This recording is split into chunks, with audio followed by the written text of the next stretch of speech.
बैसाखी के अवसर पर गुरुद्वारे पहुंचे लोकसभा स्पीकर ओम बिरला। राजस्थान कोटा के अगमनगढ़ साहिब गुरुद्वारे में की प्रार्थना। भोपाल में केंद्रीय गृह मंत्री अमित शाह राज्य स्तरीय सहकारी सम्मेलन में हुए शामिल। कार्यक्रम में चिन्हित पैक्स की व्यवसाय वृद्धि हेतु स्वीकृत ऋण पत्रों का किया वितरण। दिल्ली में विदेश मंत्री डॉक्टर एस जयशंकर ने मोल्डोविया के मंत्री राष्ट्रपति मार्कस सोडर्स की मुलाकात। बैठक में जर्मनी और यूरोपीय संघ के साथ भारत के सहयोग को मजबूत करने के लिए चर्चा हुई। उत्तराखंड में चारधाम यात्रा 2025 की तैयारियां अंतिम चरण में। 30 अप्रैल से शुरू होगी यात्रा। राज्य सरकार ने यात्रा को अधिक सुव्यवस्थित और सुविधाजनक बनाने के लिए किए इंतजाम। कोलकाता में हिंसा, एसएसपी शिक्षकों की नौकरी जाने को लेकर के बीजेपी नेता कार्यकर्ताओं ने राज्य सरकार के खिलाफ किया विरोध प्रदर्शन। पश्चिम बंगाल के नेता प्रतिपक्ष बीजेपी नेता शुभेंदु अधिकारी संग कई नेता रहे मौजूद।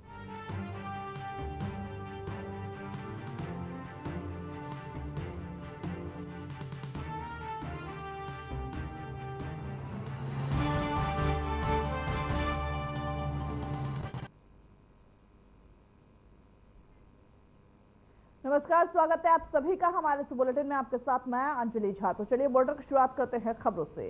पीएम मोदी 14 अप्रैल को बाबा भीमराव अम्बेडकर जयंती पर यमुनानगर के दौरे पर रहेंगे। इस दौरान वे विशाल जनसभा को भी संबोधित करेंगे। वहां पर पीएम मोदी के दौरे के दौरान ही कई कार्यक्रम भी प्रस्तावित है, जिस पर एसडीएम सोनू राम ने इसको लेकर के जानकारी दिया। बताया कि मोदी कल यमुनानगर आ रहे हैं, जहां वो कई विकास परियोजनाओं का उद्घाटन और लोकार्पण करेंगे। उन्होंने यह भी कहा कि पीएम मोदी के दौरे से पहले सभी व्यवस्थाएं अंतिम चरण पर है। सारी तैयारियां लगभग पूरी हो चुकी है।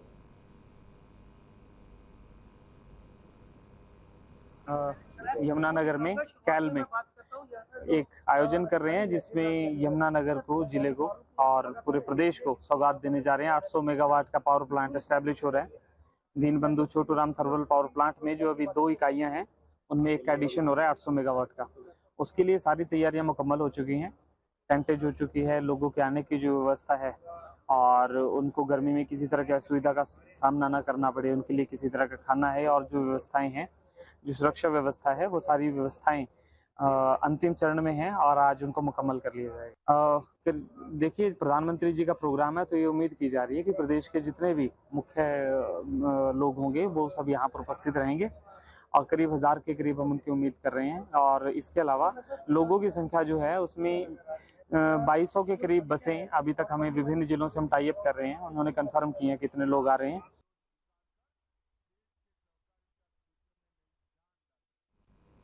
वही मध्य प्रदेश के भोपाल में केंद्रीय गृह मंत्री अमित शाह राज्य स्तरीय सहकारिता सम्मेलन में शामिल हुए। इस अवसर पर मध्य प्रदेश के राज्य सहकारी दुग्ध संघ और साथ ही जो लोग थे वो वहां पर मौजूद रहे। राष्ट्रीय डेयरी विकास बोर्ड के बीच प्रदेश में दुग्ध का उत्पादन और प्रसंस्करण बढ़ाने के लिए समझौते हुए। वही किसानों को ऋण और किसान क्रेडिट कार्ड दिया गया। इस कार्यक्रम को संबोधित करते हुए अमित शाह ने क्या कहा, चलिए आपको सुनवाते हैं। शॉर्ट टर्म एग्रीकल्चर फाइनेंस का काम करते थे, जिसमें करीब करीब आधे % का उनको मुनाफा होता था। उसकी जगह पैक्स आज 20 से ज्यादा काम करते हैं और 20 से ज्यादा कामों में आज पैक्स इन्वॉल्व हो गए। इसके माध्यम से पैक्स की इनकम बढ़ेगी। आज ही हमने एक पैक्स को मोदी जी की जो सस्ती दवाइयां हैं वो दुकान का लाइसेंस दिया। पैक्स जल वितरण का काम भी करेंगे, पैक्स सीएससी का भी काम करेंगे। 300 से ज्यादा सरकारी योजनाएं पैक्स के कंप्यूटर पर आज लोगों के लिए उपलब्ध है। आपको रेलवे की टिकट करानी है तो कहीं और जाने की जरूरत नहीं, कोई एजेंट की भी जरूरत नहीं है। पैक्स आपको रेलवे का टिकट निकाल कर दे देगा। इलेक्ट्रिसिटी का बिल भरने के लिए, पानी का बिल भरने के लिए, जन्म और मृत्यु का दाखला लेने के लिए, 7 बार 8 का दस्तावेज लेने के लिए, किसी के लिए गांव के बाहर जाने की जरूरत नहीं, वो पैक्स से मिल जाता है। और ढेर सारे पैक्सों ने इससे इनकम जनरेट की है। पैक्स अब फर्टिलाइजर का डीलर भी बनेगा, पैक्स पेट्रोल पंप भी चलाएगा, पैक्स गैस का वितरण भी करेगा, पैक्स हर घर नल का जो योजना है इसका व्यवस्थापन भी करेगा।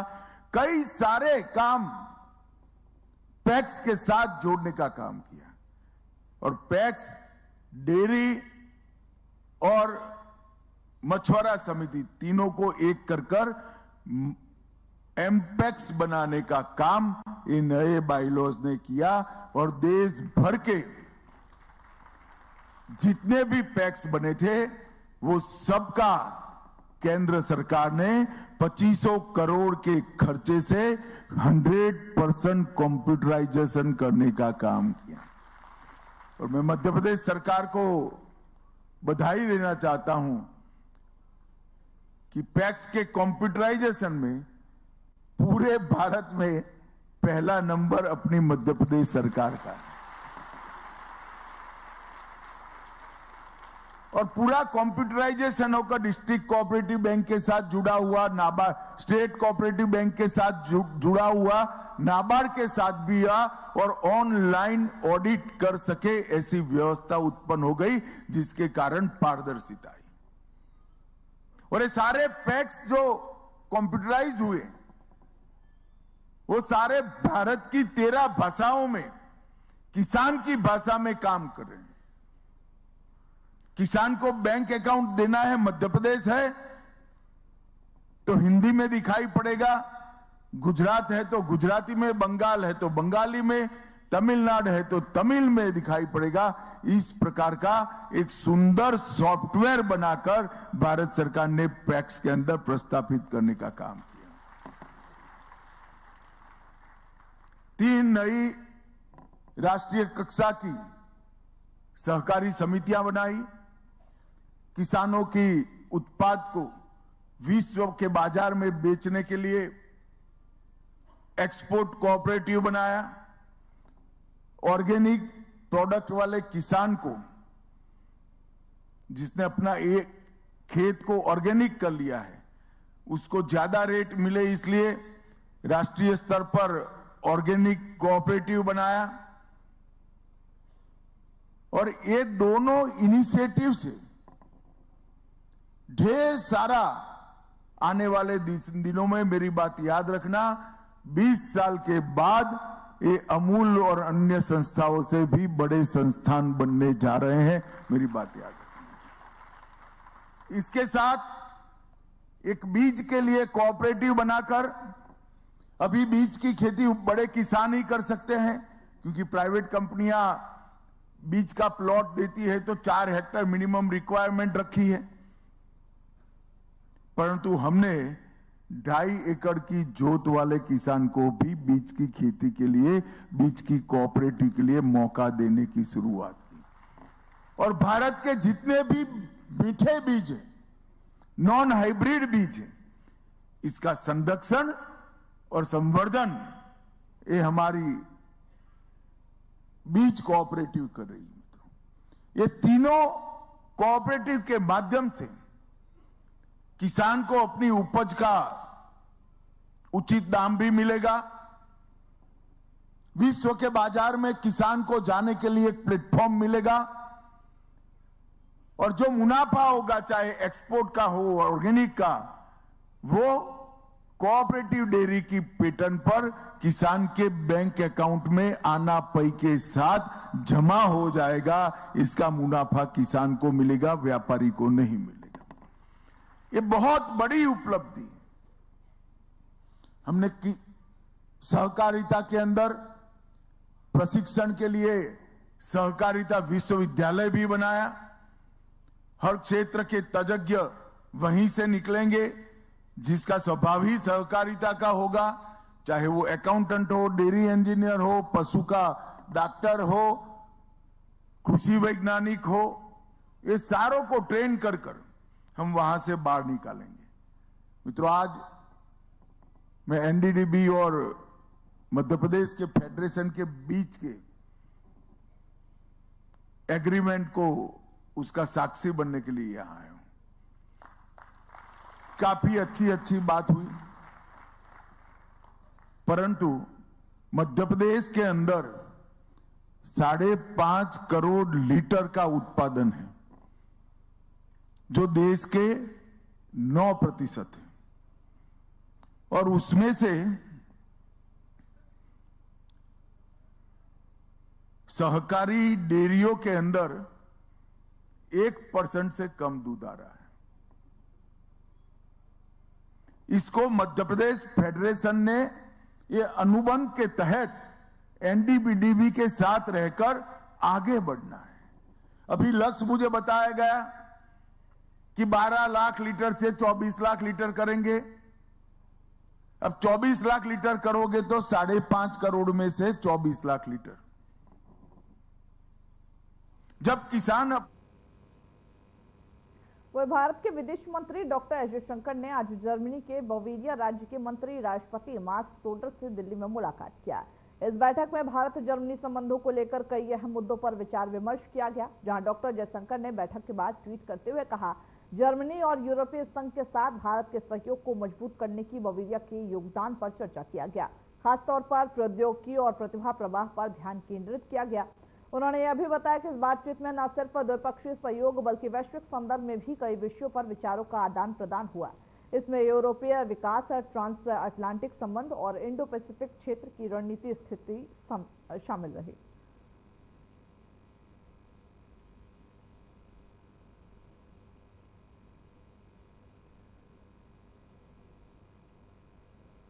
वहीं पश्चिम बंगाल की मुख्यमंत्री ममता बनर्जी द्वारा वक्फ संशोधन अधिनियम पर की गई टिप्पणी को लेकर के सियासत गर्मा रही है। कर्नाटक के हुबली में पत्रकारों से बातचीत करते हुए केंद्रीय मंत्री प्रहलाद जोशी ने ममता बनर्जी के बयान पर तीखी प्रतिक्रिया दी। प्रहलाद जोशी ने स्पष्ट शब्दों में यह कहा कि यह केंद्रीय कानून है और अब तक जो कुछ भी किया गया है वह 2013 के अधिनियम के बाद किया गया है। सभी को इसे लागू करना होगा, इसमें कोई भी विकल्प नहीं है। उन्होंने पश्चिम बंगाल की कानून व्यवस्था पर भी सवाल उठाया और यह आरोप लगाया कि मुर्शिदाबाद जैसे जिलों में हिंदू समुदाय के लोगों को निशाना बनाया जा रहा। Central law and whatever so far is done, that is done as per the 2013 Act. Everybody has to implement, there is no option. But whatever law and order situation there, she has to handle it properly. They are killing day in and day out particular religion, person related to particular religion, that is Hindu community. I strongly condemn this. First they should bring the situation under control and everybody has to implement it. There is no question on that.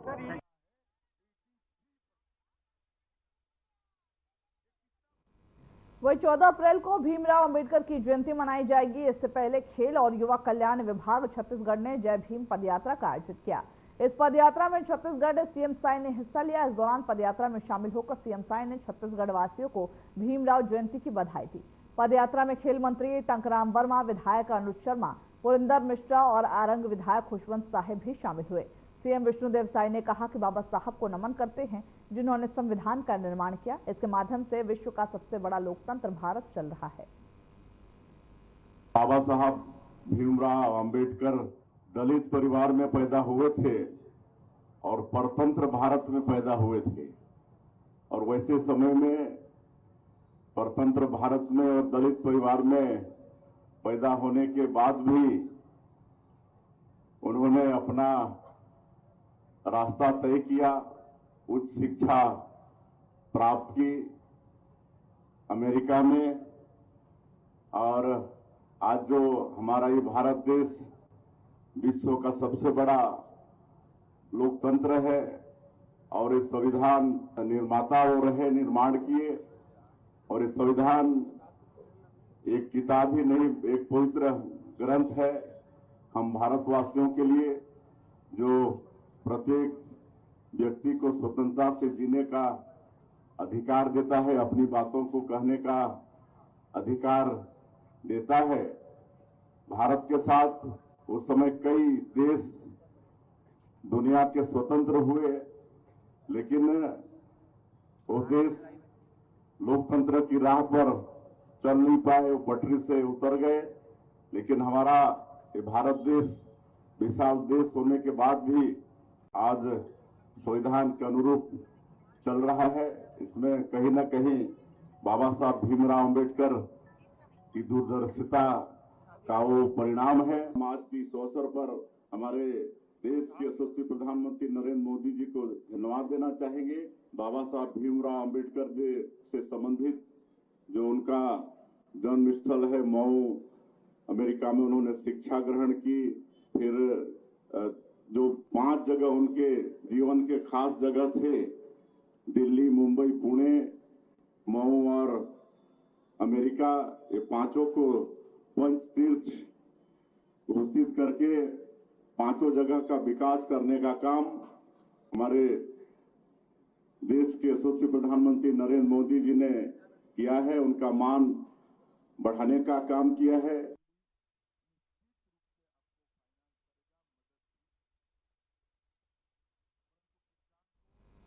वही झारखंड के चाईबासा जिले में IED विस्फोट के में से जहां Jharkhand Jaguar के कांस्टेबल सुनील धान वीरगति को प्राप्त हो गए। रांची के टेंडरग्राम स्थित जगुआर मुख्यालय में झारखंड राज्यपाल संतोष गंगवार और सीएम हेमंत सोरेन ने शहीद को श्रद्धांजलि अर्पित की।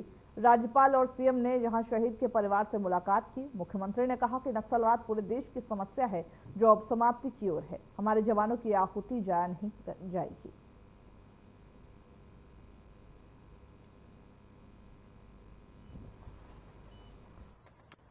आज हमारे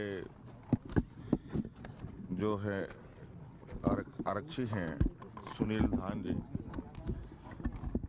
ये नक्सली ऑपरेशन में उनकी मृत्यु हुई है। और जैसे कि आप सबको मालूम है, बहुत सघन कार्रवाई नक्सली क्षेत्रों पर इस प्रदेश में हो रहा है और बड़ी सफलता के साथ और मजबूती के साथ हमारे जवान आगे बढ़ रहे हैं, क्योंकि ये इतनी बड़ी समस्या पूरे देश के लिए है और इसको लेकर के हम लोग आज लगभग इनको आखिरी चरण पर धकेलने में कामयाब हुए हैं और इस दौरान हमारे कई जवान भी शहीद हुए। आज उनके बदौलत एक सफल ऑपरेशन की ओर आगे बढ़ रहे हैं। वही पंजाब के मुख्यमंत्री भगवंत मान ने पटियाला स्थित प्रसिद्ध गुरुद्वारा श्री दुख निवारक साहिब में पहुंचकर अरदास किया।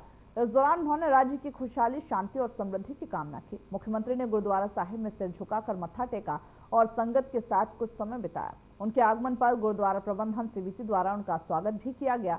वही मुख्यमंत्री के इस दौरे को धार्मिक आस्था और जनसंपर्क के रूप में देखा जा रहा।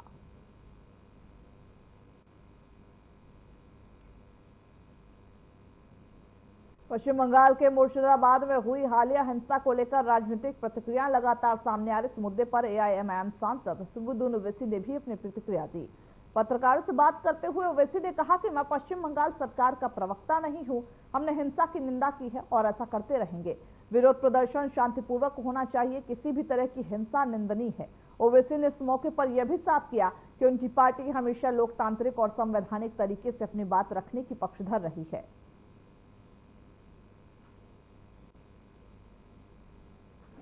देखिए, मैं वेस्ट बंगाल गवर्नमेंट का स्पोक्स पर्सन नहीं हूँ ईश्वर रेड्डी साहब, अनफॉर्चुनेटली। नहीं, मैं किसी गवर्नमेंट का भी स्पोक्स पर्सन नहीं हूँ।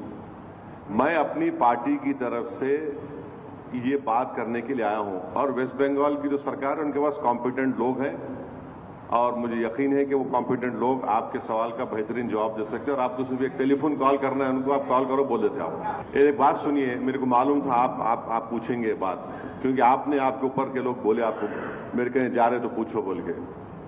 हम ये पूछ रहे कि जो डेमोलिशन हो रहा बुलडोजरों से, कभी उसका भी तो चला दो तुम्हारे चैनल पे। अरे कहाँ चला है बाबू? एक पूना महाराष्ट्र में एक गरीब की झोपड़ी थी, इंडिया पाकिस्तान का क्रिकेट मैच हुआ, कोई झूठा इल्जाम लगा दिए कि वो एक 14 साल का बच्चा कुछ नारा लगाया, उसको बुलडोजर लगा के तोड़ दिए। अभी उसका भी तो पूछ लो प्यारे। वायलेंस को हम कंडेम करते आए, कंडेम करते रहेंगे।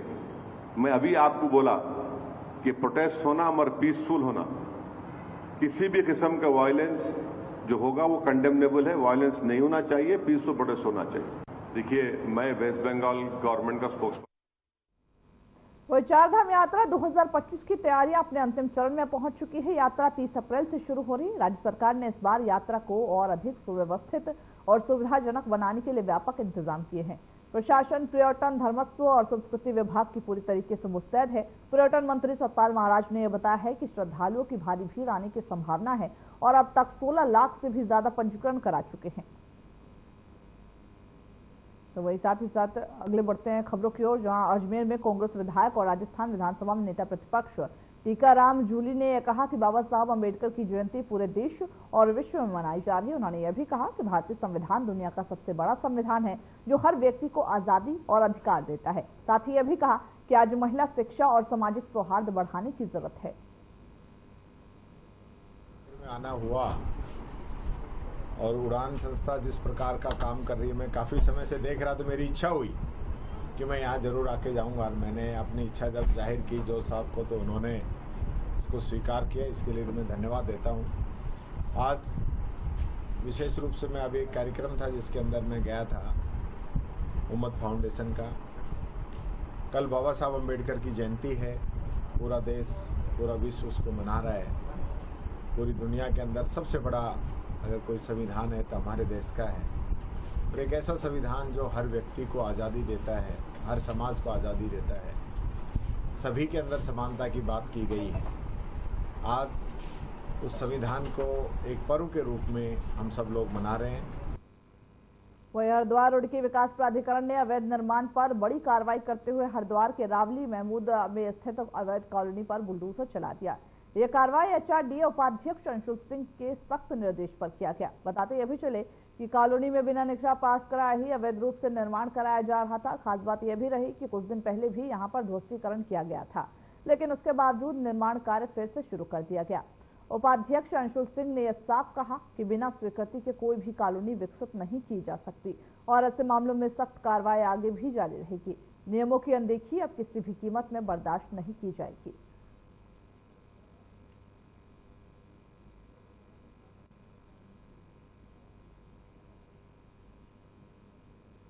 वही मुर्शिदाबाद जिले में वक्फ संशोधन अधिनियम के खिलाफ हो रहे प्रदर्शन के दौरान हिंसा भड़क उठी। प्रदर्शनकारियों और पुलिस के बीच तनाव बढ़ने से धुलियान में 3 लोगों की मौत हो गई और कई अन्य लोग घायल हो गए। इस घटना के बाद कलकत्ता उच्च न्यायालय ने मुर्शिदाबाद में केंद्रीय बलों की तैनाती का आदेश दिया ताकि स्थिति को नियंत्रित किया जा सके और शांति बहाल हो सके। वही पुलिस ने यह भी बताया कि प्रदर्शनकारियों ने वक्फ संशोधन अधिनियम के खिलाफ विरोध जताया, जिसके दौरान ही जो हालत है वो तेजी से बिगड़ गए और दोनों पक्षों के बीच संघर्ष हुआ।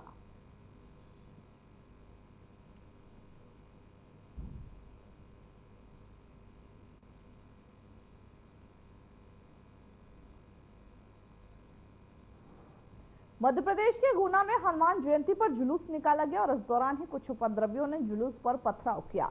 आरोपियों के खिलाफ कार्रवाई की मांग के लिए अखिल हिंदू समाज और कन्नी सेना के सदस्यों ने गुना एसपी कार्यालय के बाहर धरना दिया। उन्होंने उपद्रवियों के खिलाफ सख्त कार्रवाई और जल्द जमानत नहीं देने की अपील की। इसके साथ ही उन्होंने उपद्रवियों में शामिल लोगों के घरों पर बुलडोजर चलाने की भी मांग की है। क्षेत्र में हिंदू समाज द्वारा शांतिपूर्वक जुलूस निकाला जा रहा था, जिस पर पूर्व से तैयारी करके बैठे हुए कुछ उपद्रवियों ने, बेधर्मियों ने घात लगाकर जो है पत्थर बरसा के हमला किया, जिससे हमारे कुछ जो है हिंदू साथी घायल हुए हैं। उन्होंने जुलूस पर थूका भी है, जो कि बहुत ही निंदनीय है और इन उपद्रवियों को जल्दी से जल्दी गिरफ्तार किया जाए। रात से पुलिस कार्रवाई में लगी हुई है, लेकिन अभी भी कुछ उपद्रवी खुलेआम घूम रहे हैं। उन्हें जल्दी से जल्दी गिरफ्तार किया जाए, उनके विरुद्ध कठोर से कठोर धाराएं लगाकर उन पर कार्रवाई की जाए और जो मुख्य आरोपी हैं उनके घरों पर बुलडोजर चलाया जाए। इसी मांग के साथ हम सभी लोग यहाँ पर सर्व समाज के लोग धरने पर बैठे हुए हैं।